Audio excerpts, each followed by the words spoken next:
अस्सलाम वालेकुम, मैं हूं शाहजेब खानजादा। बड़े बड़े दावे करने वाली ओपोजिशन को आज एक और बड़ी शिकस्त का सामना करना पड़ा है। सेनेट में अक्सरियत के बावजूद ओपोजिशन फिर हुकूमत की अहम कानून साजी को रोकने में नाकाम हो गई है। सिर्फ यही नहीं, ओपोजिशन लीडर यूसुफ रजा गिलानी की आज के अहम इजलास से गैर हाजिरी पर सवाल उठने लगे हैं।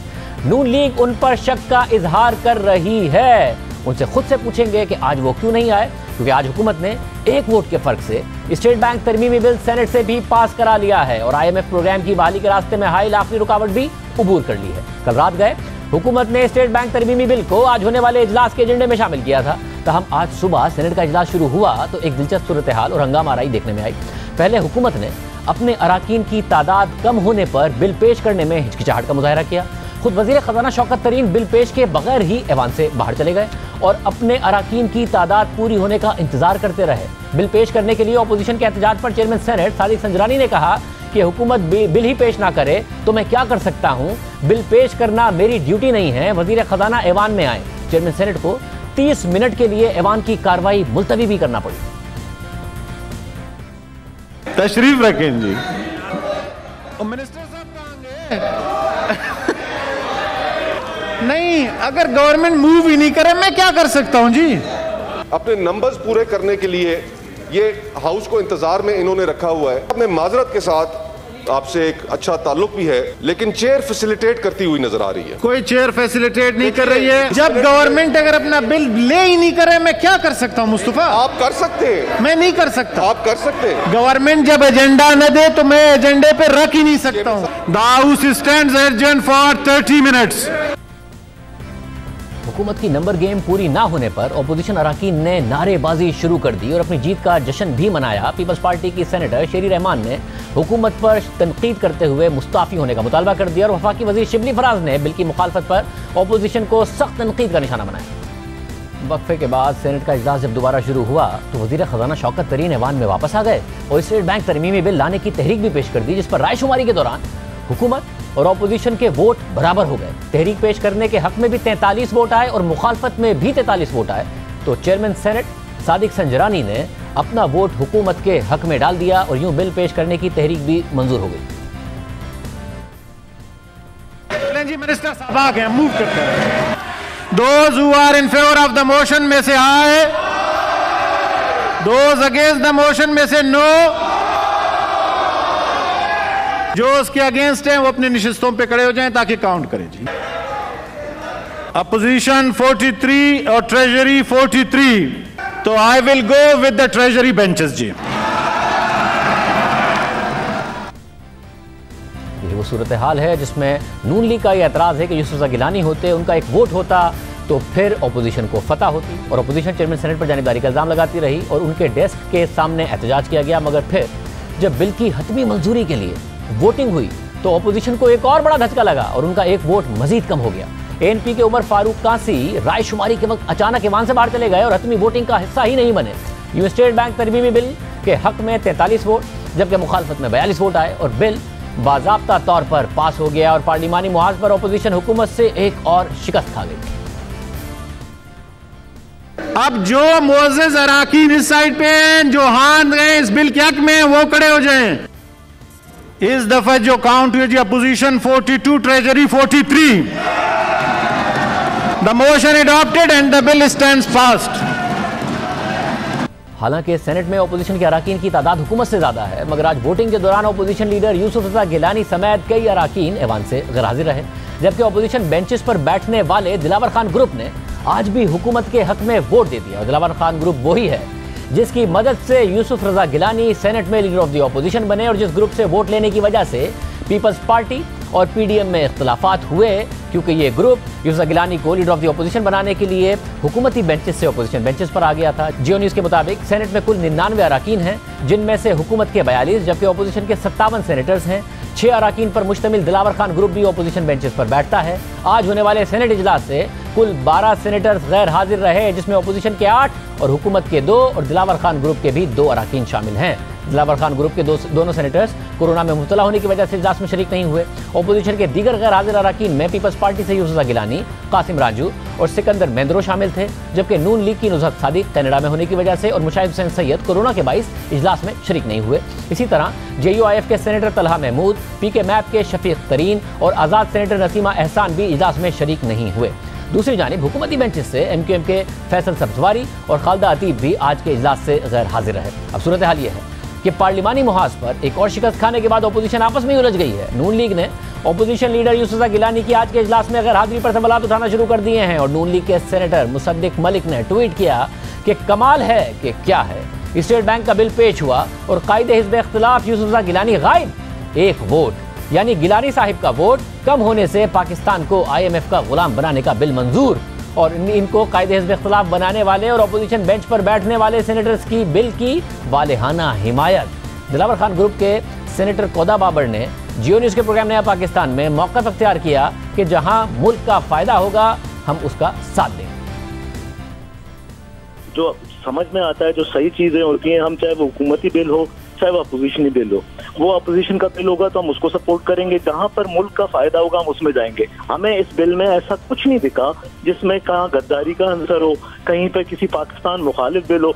हमने देखा कि लेजिस्लेशन के लिए इस बिल को अमेंड करना जरूरी है और ये हम यही समझते हैं कि इदारों को खुद मुख्तार होना चाहिए और फाल होना चाहिए। अप्रोच क्या था अपोजिशन ने आपको? अप्रोच ये करना कि आके आप बिल के खिलाफ वोट दे दें, लेकिन ये अप्रोच नहीं होता। हमें हुकूमत ने अप्रोच किया और हुकूमत ने हमें ब्रीफ किया, हुकूमत ने हमें बताया कि ये चीजें हैं इस बिल में, ये चीजें, फैसला आपका है। हमने देखे अपने जमीर का और इस मुल्क के हक में फैसला करना है, वो हमने किया। सारा का सारा मामला क्या हुआ, साबिक वजीर आज़म यूसुफ गिलानी साहब हमारे साथ मौजूद होंगे। साथ ही आज की कार्रवाई में अहम किरदार अदा करने वाले सेनेटर मुसद्दिक मलिक, सेनेटर शिबली फराज और सेनेटर मुस्तफ़ा नवाज खोकर हमारे साथ मौजूद होंगे। सबसे पहले बात करेंगे यूसुफ गिलानी साहब। सबका बहुत शुक्रिया। गिलानी साहब, जाहिर है आज सेनेट में तो अपोजिशन की अक्सरियत है, उसके बावजूद शिकस्त हो गई अपोजिशन को और नून लीग ने भी जिम्मेदारी आप पर डाली है कि जी गायब हुआ और कायदे हिज़्ब इख्तिलाफ यूसुफ गिलानी साहब गायब थे, एक वोट के फर्क से आज डिफीट हुई है। जिन इंडिपेंडेंट्स ने आपको लीडर ऑफ द अपोजिशन बनाने में किरदार अदा किया, PDM से मुखालफत हो गई थी, वो भी हुकूमत के पलड़े में गए और आप भी नहीं आए। देखें, पहली तो बात ये है कि ऑर्डर ऑफ द डे जब आता है, एजेंडा को देखने के बाद आदमी वहाँ हाउस में जाता है। तो मुझे रात को 1 बजे तक एजेंडा नहीं मिला, रात को 1 बजे तक, यानी कि आज सुबह 1 बजे तक मुझे एजेंडा नहीं आया। और उसके बाद मुझे वहाँ जब एजेंडा मिला तो ह्यूमनली पॉसिबल नहीं था कि मैं वहाँ पहुँच सकूँ 6 घंटों में मैं इस्लामाबाद। तो इसलिए ये उनकी बायस्ड ओपिनियन है। और I had been the speaker of the National Assembly for more than 4.5 years। कभी भी हमने इस तरीके से चीट करके हमने नहीं किया। और जब कोई चीज लेकर आनी होती है तो ऑर्डर ऑफ द डे पर आना होता है। तो लास्ट टाइम भी मेरा इनके साथ झगड़ा हुआ कि रूल सस्पेंड करके ये कोई चीज लाना चाह रहे थे, तो आई डिडंट अलाउ दैट। मगर गिलानी साहब, आपको ये तो अंदाजा होगा कि हुकूमत ये करेगी, क्योंकि एक दफा पहले उन्होंने 12 को इजलास होना था IMF का, उनसे डिले कराया इस महीने के आखिर में और उनके पास 1-2 दिन ही हैं। उन 1-2 दिन के अंदर अंदर वो किसी भी वक्त ये काम करेंगे, आपको अंदाजा तो होगा। उसके बावजूद आप मौजूद नहीं थे। कल 11:30 बजे आया है, अपोजिशन ने तनकीद की कि 11:30 बजे एजेंडा रिलीज किया, मगर आपको पता नहीं था कि हुकूमत कभी भी ये काम करेगी। ऑर्डर ऑफ द डे अगर आज का कल मुझे मिल जाता तो फिर तो प्रॉब्लम ही नहीं है, मगर ऑर्डर ऑफ द डे आप उस दिन भी देना नहीं, उस दिन कुछ टाइम होता है जो देते हैं फॉर प्रेपरेशन। ये नहीं हो सकता आप स्टेट अवे आप कहें कि अभी कर दें। हाउस ऑफ कॉमन्स में नहीं होता, हाउस ऑफ लॉर्ड्स में नहीं होता, नेशनल असेंबली ऑफ पाकिस्तान में कभी नहीं हुआ था। ये तो पहली रवायात इन्होंने डाली जो बुलडोज कर देते हैं। तो इसलिए मैं आपको बताना चाह रहा हूँ कि मुझे एक्सपेक्टेड था और मैंने खुद ही दिलावर खान ग्रुप को मैंने खुद बात की और मेरे ही ऑफिस ने तमाम ऑफिस जितने सेनेटर्स थे उनको इंश्योर किया they should be present because it was expected कि आई विल कम। मगर जब order of the day late हुआ then I went to Hina Rabbani Khan and Raza Rabbani Khan father condolence उनकी आज कुलखानी थी और उधर मुझे जाना था। दे वर माय 2 MNAs और इनको चाहिए था कि ethically morally it was wrong कि वो एक इस फौकी पे भी वो उसका नाजायज फायदा उठा रहे थे कि दे थॉट के even then they were defeated, और ये डिफीट हो गए। फिर आधा घंटा इन्होंने ब्रेक दी, ब्रेक के बाद फिर इंडिपेंडेंट ग्रुप को इन्होंने मुज़ाकरात किए, फिर भी इनके बंदे पूरे नहीं हुए तो एक ऑनरेबल सेनेटर को इन्होंने ऑक्सीजन के साथ कोविड पेशेंट को लेकर हाउस में आए, फिर भी पूरे नहीं हुए। फिर चेयरमैन सेनेट ने वोट दिया तो फिर जाकर ये पूरे हुए। तो सिर्फ मैं ये कहना चाह रहा था कि आपको गलत फहमी नहीं होनी चाहिए कि इंटैक्ट रखना तमाम मेंबर्स को for the whole session is extremely difficult, ऐसे नहीं हो सकता। तो फिर गिलानी साहब मुझे बताएगा कि अगर आप ना भी आते तब भी ऑपोजिशन को फतह हो जाती, अगर दिलावर खान ग्रुप ऑपोजिशन के साथ खड़ा हो जाता, वो बैठते आपके साथ बेंचेस पर हैं, आपको लीडर ऑफ द ऑपोजिशन बनाया, जिसकी वजह से पीडीएम से आपको शोकॉज हुआ पीपल्स पार्टी को, और पीपल्स पार्टी अलग हुई, मगर वोट हर बार वो हुकूमत को दे देते हैं। इस बार भी उन्होंने दिया तो गलती थी उनकी सपोर्ट लेना लीडर ऑफ द ऑपोजिशन। पहली बात यह है कि if and when can't make history, अगर ये ना होता तो ये हो जाता, ये ना होता तो ये हो जाता। पहली बात ये है कि दिलावर खान को मैंने भेजा था वहाँ हाउस में, मेरी मर्दान में उसके साथ बात हुई थी, तमाम उनके साथ बात हुई थी। उसके बावजूद हमारे और भी बहुत सारे लोग मिसिंग थे, not only Dilawar Khan, there were lot of other honourable members who are missing. तो इसलिए मैं आपको बताना चाह रहा हूँ, मैं बात करूंगा दिलावर खान ग्रुप के साथ, मगर लीगल ऑब्जेक्शन एक मेंबर ने की है, it is not the party line की जिन्होंने बात की हो। सर ये आप दुरुस्त कह रहे हैं कि दूसरे मेंबर्स भी हैं, कोई कोरोना की वजह से नहीं आया, कोई गैर हाजिर था, कुछ के वैसे रीजंस नहीं पता चल रहे हैं, बट आप इस बात पे अब कन्विंस नहीं है कि दिलावर खान ग्रुप की मदद लेकर लीडर ऑफ द ऑपोजिशन बनना, जिसकी वजह से पीडीएम से पीपल्स पार्टी अलग हुई, वो है हुकूमत के साथ ही, सिर्फ आपके लिए आए थे? देखिए मैं आपको एक चीज बता दूं कि ये उसकी आपको गलत फहमी हो रही है। जो मैं आपको बताना चाह रहा हूं कि उन्होंने अब भी पहले राउंड में वो हमारे साथ बैठे रहे हैं, जब आधे घंटे के लिए ब्रेक किए, they were pressurised to vote for them. अच्छा वो कह रहे हैं हम प्रेशराइज नहीं हुए, हम कन्विंस हुए हैं। शहजाद वसीम साहब ने हमें कन्विंस किया कि इसमें मुल्क के खिलाफ कोई बात नहीं है, ऑपोजिशन हमें नहीं कन्विंस कर सकी। जी सेनेटर कोडा बाबर कह रहे हैं कि हमें कन्विंस किया शहजाद वसीम साहब ने, हमें किसी कोई दबाव नहीं था हमारे ऊपर। नहीं होगा या नहीं होगा मैं नहीं कह सकता, अगर ये जो वोट कर रहे थे तो फिर उनके ऊपर कोई कन्विंस किया होगा या दबाव था। वैसे मगर ज्वाइंट सेशन में भी वो हुकूमत ही के साथ खड़े हुए थे, आपके साथ कहाँ खड़े होते हैं? वो बैठते साथ हैं आपके, मगर जब वोटिंग का वक्त आता है वो हुकूमत के साथ खड़े हो जाते हैं। इस पे आप मेरे साथ इधर बहस नहीं कर सकते। अगर वो उन्होंने वोट नहीं दिया तो I will talk to them. आप उनसे बात करेंगे। बहुत शुक्रिया। साबिक वज़ीर आज़म यूसुफ गिलानी साहब की गुफ्तगू आपने सुनी। मुसद्दिक मलिक साहब किस हद तक कन्विंस हुए हैं, क्योंकि आपने ट्वीट किया था कमाल है कि क्या है, स्टेट बैंक का बिल पेश हुआ, कायदे हिज़्ब इख्तिलाफ यूसुफ गिलानी गायब, आपने उनके ऊपर बड़ी जिम्मेदारी डाली थी। जी मेरे ख्याल में यूसुफ रज़ा गिलानी साहब का आज मौजूद होना बेइंतहा ज़रूरी था। जैसा कि गिलानी साहब कह रहे थे, हमारे मोअज़्ज़ज़ लीडर भी हैं और पीपल्स पार्टी के बड़े अहम रुकन भी हैं, पाकिस्तान के वज़ीर आज़म भी रहे हैं, स्पीकर भी रहे हैं। तो ये बात तो वाज़े थी कि ये बिल सर्कुलेट हो चुका था। ये बिल तकरीबन 10-12 दिन पहले हुकूमत सर्कुलेट कर चुकी थी और तमाम सेनेट के मेंबरान को मिल चुका था। ये भी हमें मालूम था कि हुकूमत ने बिल अभी तक प्लेस नहीं किया, और ये भी हमें मालूम था कि 2 तारीख को इजलास हो रहा है IMF का, जिससे पहले इसकी मंजूरी ज़रूरी है। तो 2 तारीख से पहले सिर्फ आज का दिन बचता है जिसमें कुछ ना कुछ कार्रवाई हुकूमत कर सकती थी। और अगर गिलानी साहब, मोहतरम गिलानी साहब के कहने पे तमाम अपोजिशन के अरकान जो हैं वो हाजिर हुए, उनके हुक्म पे हाजिर हुए, तो हमारी इज़्ज़त बढ़ती और शायद हम वोट भी जीत जाते अगर गिलानी साहब भी थोड़ी सी हिम्मत करके आज तशरीफ़ ले आते। अगर उस वक्त टाई नहीं होता तो ये कमेटी में चला जाता। कमेटी में जाने का मतलब ये है कि आइन की रूह से, आइन की स्पिरिट से लाइन बाय लाइन अपोजिशन और हुकूमत मिल के इस बिल को पढ़ती और मुल्की मुफाद में, अवामी मुफाद में चीज़ों को ऑल्टर करती, ताकि हम IMF के ग़ुलाम ना बने, अपने गरीब लोगों का मुकदमा लेकर आगे बढ़ें। मैं 2 दरखास्तें आपके सामने और पेश करनी चाहूँगा अगर आप इजाज़त दें तो। एक तो मैं आपके तवस्सुत से गिलानी जी आप मुकम्मल कीजिए। जी आप मुकम्मल कीजिए। जी पहले तो मैं ये कहना चाहूँगा कि मैं गिलानी साहब से दरख्वास्त करूंगा कि अगर वो दिलावर खान ग्रुप वो समझते हैं कि उन्होंने आज भेजा था तो उन्हीं के भेजे जाने की वजह से हमें शिकस्त हुई, तो पहले तो मैं उनसे ये दरख्वास्त करूंगा कि जो case vote of no confidence है, अगर वो वाकई समझते हैं कि दिलावर खान उनके साथ हैं और ऑपोजिशन के मेंबर हैं और हुकूमती बेंच का हिस्सा नहीं है, और उनके हलीफ दोस्त भी दिलावर खान साहब के जिनका कुछ का बाप से ताल्लुक है, बाप पार्टी से, जो अब इंडिपेंडेंट उनके साथ बैठते हैं, वो हमारे साथ हैं, तो फिर वोट ऑफ नो कॉन्फिडेंस क्यों मूव नहीं करते? करना चाहिए। मैं दरखास्त करूंगा मुअद्दबाना तौर पे कि वोट ऑफ नो कॉन्फिडेंस करें। दूसरी, क्योंकि वो लीडर ऑफ ऑपोजिशन है, तो एक सेकंड, दूसरा मैं दरखास्त करूंगा गिलानी साहब से, क्योंकि वो हमारे लीडर ऑफ द ऑपोजिशन हैं, कि वो जो कैमरे पकड़े गए थे उस कमेटी के लिए सेनेट के चेयरमैन से हिसाब लें और उनसे पूछें कि उस कमेटी की कितनी मीटिंग्स हुई हैं और उन कैमरों की हकीकत क्या खुली है। जब ये दोनों चीज़ें मुसलसल नहीं हो रही और मुसलसल दिलावर खान साहब हमारे खिलाफ वोट करके हमें हर जगह पे डिफीट करते हैं, तो इससे बेहतर है कि हमें पता हो कि ऑपोजिशन के नंबर्स कितने हैं, ताकि सिर्फ हम उन्हीं पे फोकस करें और उन लोगों को दरखास्त ना करें जो हाउस के अंदर आके हमारे बिल डिफीट करें। मैं मुसर्रफ खोखर साहब, आप हमारे ही प्रोग्राम में जाहिर दिलावर खान ग्रुप के हवाले से अपनी राय दे चुके हैं कि यह गलती थी कि हम इस ग्रुप की सपोर्ट लेते और हमें इनके हवाले से फैसला करना चाहिए, ये तो हुकूमत ही को वोट दे देते हैं।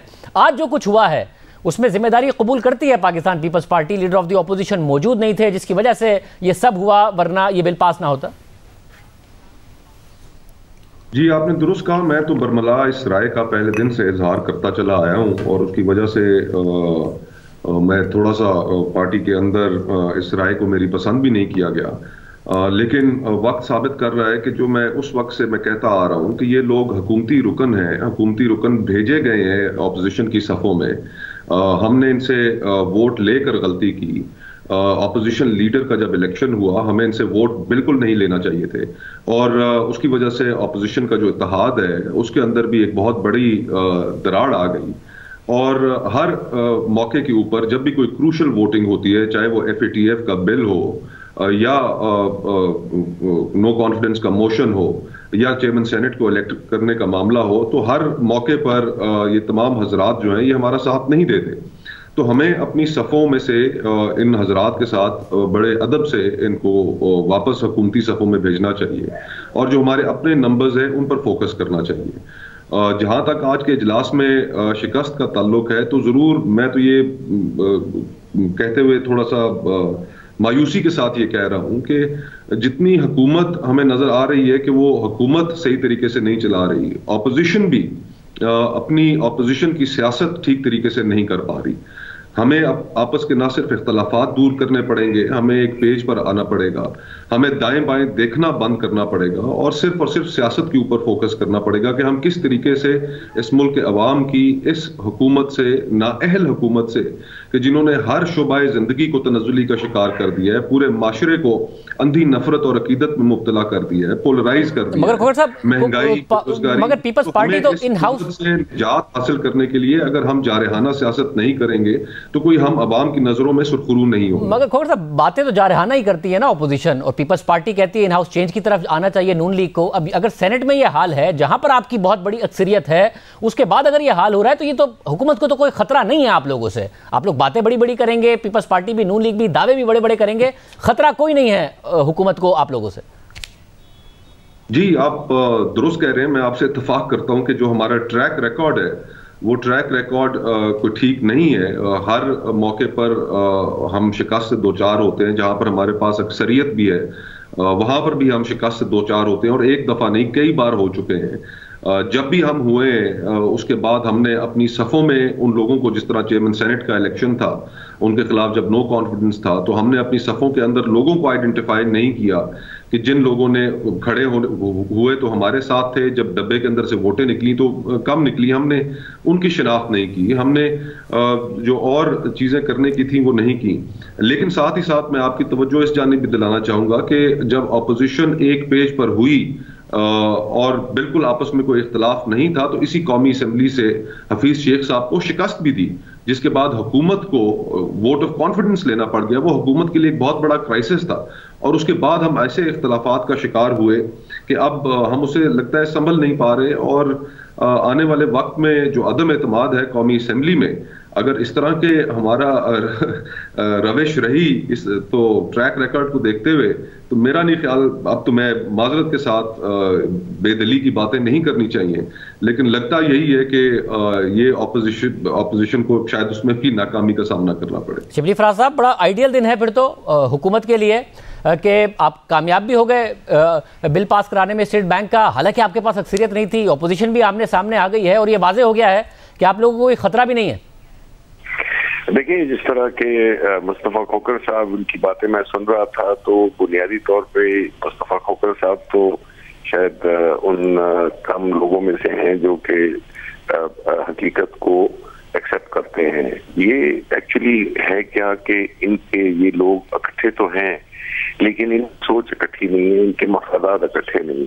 तो जब ये नहीं होगा तो ये हर एक अपनी पोजीशन ले रहा है और उसकी वजह से इनको पैदल पे शिकस्त हो रही है। ये तो सिर्फ जलसों में जुलूसों में ये कि हम उड़ा देंगे, हम गिरा देंगे, हम ये कर देंगे, वो कर देंगे। अपोजिशन जो है तो बड़ी बुनियादी तौर पर बहुत डिस्क्रेडिटेड है, अवाम की नजरों में भी और पार्लियामेंट के अंदर भी। उसकी बुनियादी वजह ये है कि इन्होंने, इसके पास न तो कोई प्लान है न कोई प्रोग्राम है, ये अपने अपने इंडिविजुअल मफादात को लेकर आगे चल रहे हैं। तो जाहिर है कि अवाम पॉलिटिकली बहुत मैच्योर है, इस वजह इनको पजीराई नहीं मिली।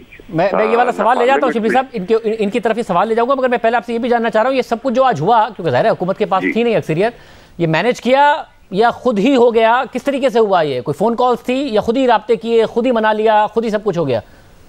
देखिए, ये मैं अभी खुदा बाबर को सुन रहा था जिन्होंने कि आज हुकूमत के बिल के फेवर में वोट दिया, तो उन्होंने बड़ी एक लॉजिकल सी बात की।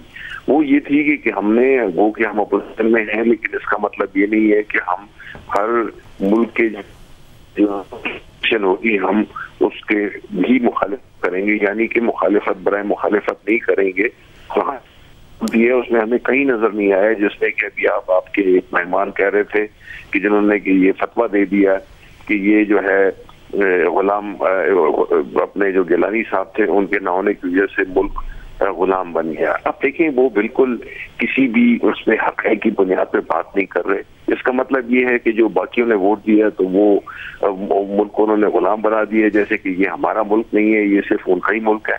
तो ये इस किस्म की जो एक सतही और क्योंकि इस बिल पे बहुत सारी बहस पहले भी हो चुकी है, बहुत सारी पॉलिटिक्स पहले भी हो चुकी है, जो नंबर्स की पॉलिटिक्स है, अगर मुसद्दिक साहब उस पर हम बात करें तो वाकई हुकूमत का एतमाद देखिए बहुत ज़्यादा बढ़ गया है। खुद खोखर साहब भी कह रहे हैं कि जी हमारे जो हालात हैं इस वक्त, तो फिर आप करते रहें लॉन्ग मार्चेस, आप करते रहें दावे, इस हुकूमत का आप कुछ बिगाड़ नहीं सकते हैं। और कोड़ा बाबर साहब ने वाकई सही कह रहे हैं, शिबली फराज साहब, उन्होंने कहा भाई हमें तो शरारत वसीम साहब की कॉल आई थी, पहले तो आप कहते थे कॉल्स चली जाती हैं, उस तरीके से मैनेज हो जाता है, अब तो कॉल्स का भी आप इल्ज़ाम नहीं लगा सकते, आपके अपने मसले हैं।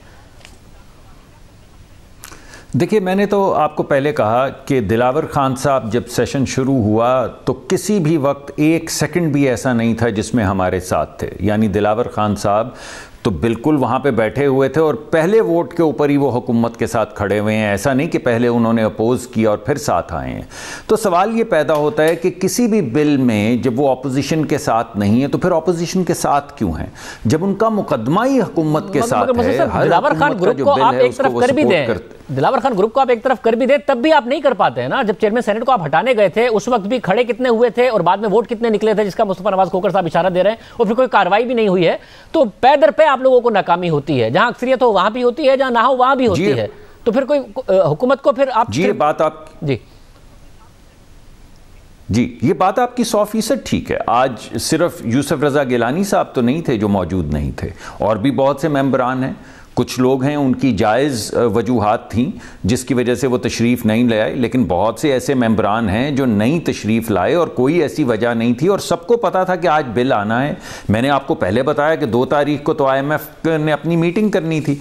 हमारा जो मुकदमा है, आप बिल्कुल 100% ठीक कह रहे हैं, हम ये चाह रहे थे कि सेनेट के चेयरमैन जो कि उन कैमराज की मौजूदगी में इलेक्ट हुए या दोबारा उनका जो वोट ऑफ नो कॉन्फिडेंस है आपने देख ही लिया, आप ही उन चीज़ों का जिक्र कर रहे हैं जिनका तस्करा मैं और मुस्तफ़ा भी कर रहे हैं। तो बुनियादी तौर पे अगर उनको वो चाहते हैं कि ईवान उनकी इज़्ज़त करे तो उनको ईवान को चलाना होगा उस आइन के मुताबिक जिसकी कस्टडी उनको दी गई है। तरीक़ाकार ये है कि अगर आज ये बिल ले करना था तो ये कमेटी में जाता, कमेटी में लाइन बाय लाइन हम पढ़ते, मुल्की मुफाद में उसमें तरामीम करते, आपका भी मुकदमा सुनते, अपना भी मुकदमा पेश करते, और जहाँ पे हम एक दूसरे को कन्विंस कर लेते कि ये अवाम को ओप्रेस करेगी ये बिल। यानी आप देखें जब 6% से इंटरेस्ट रेट चला जाए 13% पे, तो उसमें कितने लोग खुदकुशी करें, कितने लोग मर जाएं। इससे गर्जी नहीं है। स्टेट बैंक के आप चेयरमैन नए कवानीन के मुताबिक कोई उनसे पूछ ही नहीं सकता। तो ये किस किस्म का बिल है? ये डिस्कशन हो जाती तो क्या आज तक बिल आता। शबीर साहब आप हैं हमारे साथ जी। खोकर साहब आप क्या कहिएगा इस हवाले से कि फिर लॉन्ग मार्चेस आप भी करेंगे, नून लीग भी करेगी, हुकूमत को खतरा नहीं है? इस तरह के जो हमसे मिसहैप्स होते हैं, चले ठीक है अगर हम एक स्ट्रेट वोट के अंदर हार जाते हैं, लेकिन हमारे मेंबरान का वहां पर ना होना, ऑपोजिशन के मेंबरान का ना होना, ये लोगों को क्या सिग्नल करता है कि हम उनके मामलात और जिन मामलात के ऊपर हम बड़े सेंसिटिव हैं, कि जिस तरह ये इसको हम सारी ऑपोजिशन ने, तमाम ऑपोजिशन के रहनुमाओं ने इस बिल को कौमी सालमियत के खिलाफ करार दिया, और फिर वहां पर मौजूद ना होना ये एक बड़ा नेगेटिव मैसेज अवाम उन्नास में भेजता है। यूसुफ रजा गिलानी साहब मेरे लिए बहुत काबिल एहतराम है, मैं उनकी बड़ी इज्जत करता हूँ, उनकी काबीना में उनके साथ मुशीर भी रहा हूँ, और लेकिन माज़रत के साथ हमारे लिए ये लोगों को जवाब देना मुश्किल हो जाता है बार बार। कि अब जिस तरह पिछला जो एक इजलास था जब ये बिल्स वगैरह वहां पर पहले दिन पेश हुए तो वहां पर शहबाज शरीफ साहब भी नहीं थे, फिर आज गिलानी साहब नहीं थे, तो हमारे लिए जो डॉक्टर साहब, मैं और दीगर लोग जो हम हर रोज टीवी चैनल्स पर आते हैं, आपसे आपके सख्त सवालात का जवाब देते हैं, अवाम के सामने हमारे चेहरे और हमारी गुफ्तगू होती है, तो हम जब खुद कायल नहीं हो पाते तो हम कैसे लोगों को, अवाम उन्नास को कायल कर पाएं, आपको कायल कर पाएं कि वाकई हम इस हुकूमत को हटाने में संजीदा हैं। तो मेरे ख्याल से हमारी जो पार्टीज की क़यादतें हैं, मैंने तो ये मशवरा अपनी पार्टी की क़यादत को दे रखा है, बारहा देता हूँ, आज भी दिया है कि जनाब हमें जो अपनी पोजीशन है, ये स्पेशली जो दिलावर खान और जो बाप के कुछ लोग सेनेटर्स हमारे साथ मौजूद हैं, हमें रिकंसिडर करनी चाहिए, हमें इनसे बड़े अदब और एहतराम से इनको वापस हुकूमती सफ़ों में भेजना चाहिए। हमें ये सारी चीजें जब हम करेंगे तो फिर हमको क्रेडिबिलिटी भी रिस्टोर कर पाएंगे। चेयरमैन सेनेट के खिलाफ वोट ऑफ नो कॉन्फिडेंस भी लेके आना चाहिए? देखें, बिल्कुल लेके आना चाहिए। मैं तो समझता हूं, मैं तो कब से कह रहा हूं कि अपोजिशन अगर आपस में एक पेज पर हो तो ये हम बिल्कुल ये काम सर अंजाम दे सकते हैं। और जैसे डॉक्टर साहब ने जिक्र किया कि जो कैमरा जो मैंने और डॉक्टर साहब ने जो इलेक्शन वाले दिन वहां पर पकड़े थे, आज 1 साल से ऊपर तकरीबन वक्त गुजर चुका है, उसके ऊपर एक कमेटी बनाई गई थी, किसी तरफ से आज तक ये सवाल ही नहीं हुआ। पहली चीज तो ये कि हम दोनों हजरात को जिन्होंने वो सारा कैमरे वहां पर पकड़े उस कमेटी का मेंबर ही नहीं बनाया गया। फिर उसके बाद जो कमेटी तशखीस दी गई उसकी एक मीटिंग भी नहीं हुई। और चेयरमैन सेनेट साहब मेरे लिए काबिल एहतराम है, मेरा उनसे एक जाती ताल्लुक भी है, लेकिन एक ऐसे इलेक्शन के नतीजे में जो एक बड़ा डिस्प्यूटेड इलेक्शन था वो वहां पर मौजूद है, हाउस को चला रहे हैं। आज उन्होंने अपनी पार्शियलिटी का, न्यूट्रल ना होने का सबसे वाज़ेह सबूत दिया कि जब अपोजिशन और हुकूमत के अंदर टाई आया तो उन्होंने अपना वोट हुकूमत के हक में कास्ट किया। तो सारी चीजों के बाद गुफ्तगू आपने सुनी। प्रोग्राम में ब्रेक शामिल करते हैं और हम खबर से बात करेंगे।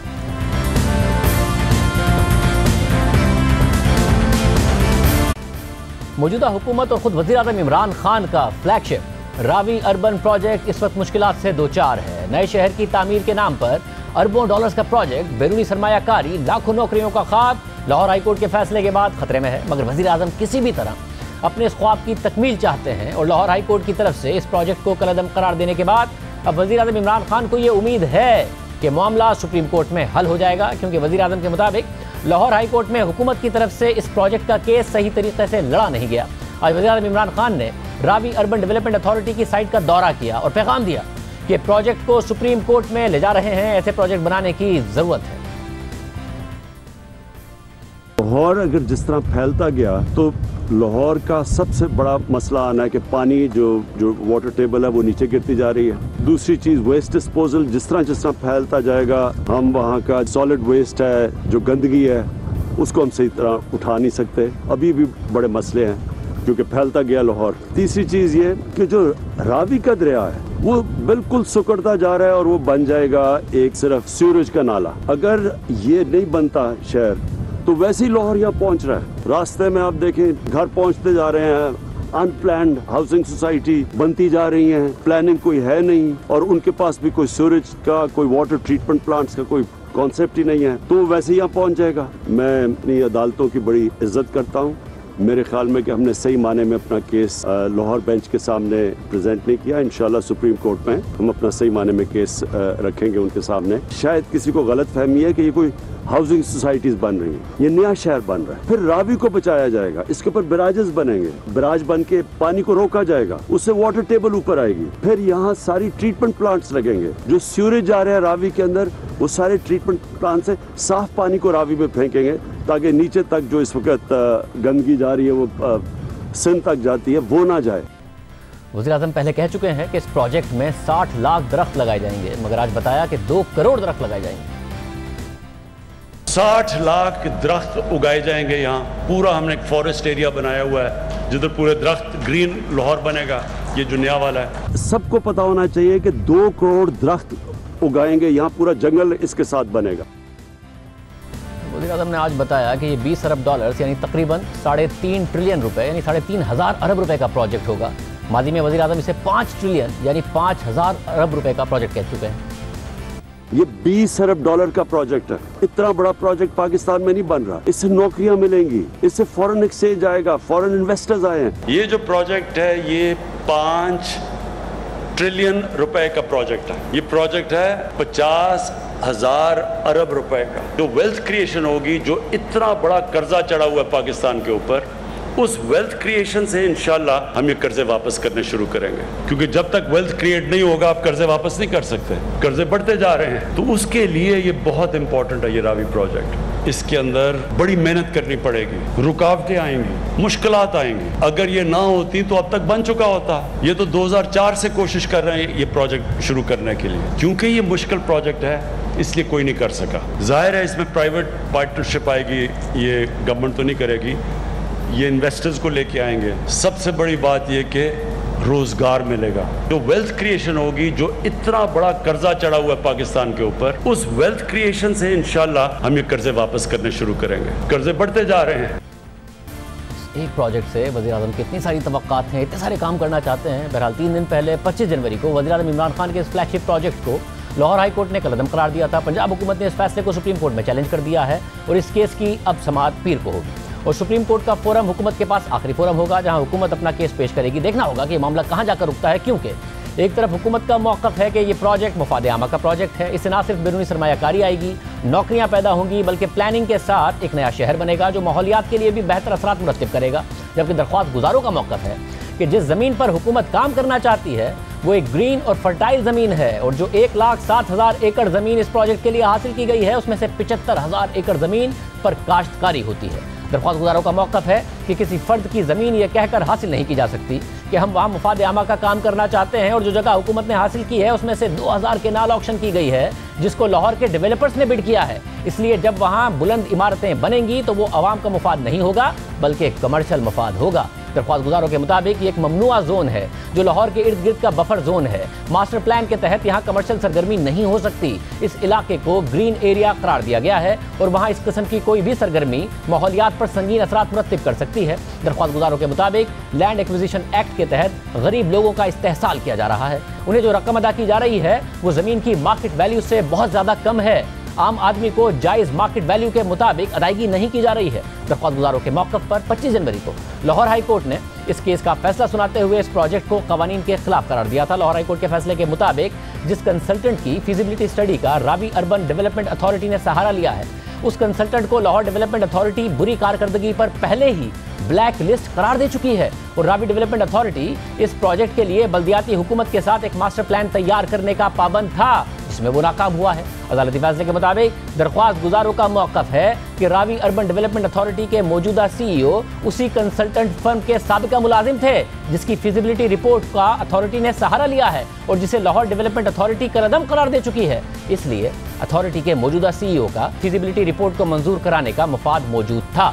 अदालती फैसले में जस्टिस शाहिद करीम ने लिखा है कि ये हकीकत कि अथॉरिटी के मौजूदा CEO उस कंसल्टेंट फर्म के साबिक मुलाजिम थे जिसकी फिजिबिलिटी रिपोर्ट का अथॉरिटी ने सहारा लिया है, उस हकीकत से किसी ने इनकार नहीं किया। अलबत्ता वकील की जानिब से अथॉरिटी के CEO को कॉन्फ्लिक्ट ऑफ इंटरेस्ट की वजह से ओहदे से बर्खास्त करने की सदा की गई है, लेकिन मैं इस मामले में जाने से गुरेज करूंगा क्योंकि यह बात बराह रास्त दरख्वास्त में नहीं की गई।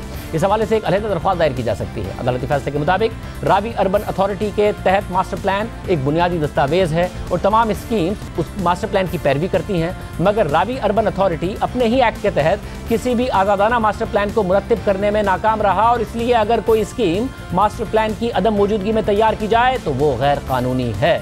अब वज़ीर आज़म पुरुमीद हैं कि सुप्रीम कोर्ट से इस फैसले के खिलाफ और हुकूमत के हक़ में फैसला आ जाएगा। इस हवाले से हम बात करेंगे। दरख्वास्त गुजार के वकील वक़ार अमीन शेख हमारे साथ मौजूद है। वक़ार अमीन शेख साहब, बहुत शुक्रिया हमें शो में ज्वाइन करने के लिए। ज़ाहिर वज़ीर आज़म ने इस प्रोजेक्ट के फ़ायदे भी बताए हैं। अगर जो प्रोसीजरल मामलात हैं जिनका अदालत ने भी जिक्र किया वो दूर हो जाते हैं तो आप समझते हैं कि एक अच्छा प्रोजेक्ट है जो वज़ीर आज़म कह रहे हैं कि चीज़ें की जाएंगी इसमें? प्राइम मिनिस्टर का जो व्यू है वो उन्होंने डेफिनेटली आवाम के सामने रखा, लेकिन कुछ चीज़ें जो हैं वो जानना ज़रूरी हैं। इनिशियली ये कहा गया कोर्ट के सामने कि एक प्रोजेक्ट बन रहा है और आज वज़ीर आज़म साहब ने कहा कि एक नया सिटी बन रहा है। तो एक प्रोजेक्ट में और एक नए सिटी में, ये दोनों में आप देख सकते हैं कि ज़मीन आसमान का फ़र्क है। लाहौर सिटी की हम पहले बात करें तो लाहौर सिटी में जो सैनिटेशन है, एयर इंडेक्स है, वाटर टेबल है, क्या उसको हमने कंट्रोल कर लिया है जी? तकरीबन 13 मिलियन की आबादी है लाहौर की, तो सबसे पहले जो फंड्स लगने हैं, जो पैसे लगने हैं, उससे आपने पहले लाहौर की इन्वायरमेंट को इम्प्रूव करना है। दूसरा ये कहा जा रहा है कि जी एक नया सिटी बन रहा है, तो कहाँ है नया सिटी? नया सिटी का मतलब ये होता है कि एग्ज़ाम्पल दी गई जी कि वो मलेशिया में कोलालमपुर के पास वो बनाया गया है, पुत्राजय बनाया गया है। तो पुत्राजय और कोलालमपुर की जो ड्राइव है वो ऑलमोस्ट 32 to 35 किलोमीटर्स है। लाहौर का जो मास्टर प्लान है वो बनाया गया 2004 में उसमें ग्रीन एरिया छोड़ा गया, फिर वो प्लान रिवाइज़ हुआ 2013 में, फिर वो प्लान लाहौर डेवलपमेंट अथॉरिटी ने रिवाइज़ किया 2016 में। तो जो पूरे लाहौर का जो एरिया है उसकी जो रेशो है, उस रेशो में जो रेजिडेंशियल एरियाज़ जो जोनिंग उसकी की गई उसमें ग्रीन एरिया भी रखा गया। अब ये जो जितना एरिया छोड़ा गया है ये एज ए ग्रीन एरिया छोड़ा गया है। इस एरिया में कुछ पार्ट जो है वो उसका नोटिफिकेशन मौजूद है, जिसे कहते हैं फ्लड प्रोन एरियाज़, खादर एरिया कहते हैं। तो इस एरिया में किसी भी तरह की कंस्ट्रक्शन किसी भी प्राइवेट डेवलपर के लिए वो वैसे ही प्रोहिबिटेड है। मगर वज़ीर आज़म कह रहे हैं कि शहर तो पहले ही वहाँ तक पहुँच चुका है फैल फैल के, बेहतर है कि उसको ऑर्गेनाइज तरीके से बनाया जाए जिसमें सरमायाकारी भी आएगी और दीगर चीज़ों का भी ख्याल रखा जाएगा। अगर ये कहा जाए कि जी लाहौर की हाउसिंग स्कीम इस तरफ बन रही है और कोई लॉ की वायलेशन हो रही है या कोई ग्रीन एरिया इन्फ्रिंज हो रहा है, तो ये जवाज़ नहीं हो सकता। किसी लॉ इन्फोर्समेंट एजेंसीज़ के फेल्योर को ये नहीं कहा जा सकता कि चूँकि वो कर रहे हैं तो लिहाजा गवर्नमेंट ने सोचा कि गवर्नमेंट क्यों ना कर लें। तो जो प्लान कोर्ट में सबमिट किया गया, जो प्रपोज प्लान रूडा ने कहा कि ये हमने बनाया है, वो प्लान भी बगैर किसी प्रोसीजर के, बगैर रूल्स फ्रेम किए, बगैर लीगल रिक्वायरमेंट पूरी किए, बगैर पब्लिक ऑब्जेक्शन इनवाइट किए, और उसको आर्बिट्रेरीली कह दिया गया कि ये हमारा प्लान है। कभी ये कहा कोर्ट में कि हमने एलडी के प्लान को अडॉप्ट किया है, कभी ये कहा कि ये जो प्लान है हमने बनाया है। तो अभी तक तो कोई प्लान ही नहीं है। और सबसे बुनियादी चीज़ ये है कि लाहौर के इर्द गिर्द ये जो ग्रीन एरिया है, ये 1,07,000 एकड़ जगह का जो नोटिफिकेशन जारी किया गया है under section 4 of the land acquisition act 1894, इसमें से इस जगह को जब सेग्रीगेट करके देखा गया तो ये पता चला कि 75 से 80,000 एकड़ जगह जो है वो काश्त हो रही है, वो बहुत फर्टाइल लैंड है, उसमें वेजिटेबल्स ग्रो हो रही हैं, उसमें फार्मिंग हो रही है, उसमें ऑर्चर्ड्स हैं। ये सब जो लाहौर की पेरिफेरी में ये जो ग्रीन एरिया है, ये लाहौर की जो नीड है वेजिटेबल की, मिल्क की, उसको भी फुलफ़िल करता है। मगर वज़ीर आज़म ने काफ़ी सारी चीज़ें बताई ना। वो बता रहे हैं कि वैसे ही जो पानी की सतह है लाहौर के लिए नीचे जा रही है, हम इस शहर के साथ एक बैराज बनाएंगे रावी पर, साथ में एक वाटर ट्रीटमेंट प्लांट लगाएंगे ताकि जो सूरज गिरता है जिसकी वजह से दरिया भी कह रहे पानी गंदा हो रहा है वो भी नहीं होगा। साथ में उनकी तरफ से कहा गया है कि पहले कहते थे वो 60 लाख दरख्त लगाएंगे, आज उन्होंने कहा 2 करोड़ दरख्त लगाएंगे, बाकायदा एक जंगल वहाँ पर बनाया जाएगा। तो आप नहीं समझते कि ये जो वज़ीर आज़म जो बातें कर रहे हैं उससे एक बेहतर चीज़ डेवलप होगी?